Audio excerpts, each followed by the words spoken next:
نوتدونی اولین فروشگاه نوت موسیقی در ایران.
سلام دوست من، شما پیشنمایش این آموزش رو مشاهده کردید.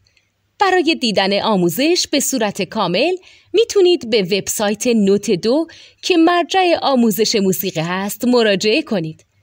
همچنین برای تهیه نوت موسیقی مرتبط با این آموزش هم میتونید به وبسایت نوتدونی که بزرگترین آرشیو نوت موسیقی در ایران هست مراجعه کنید.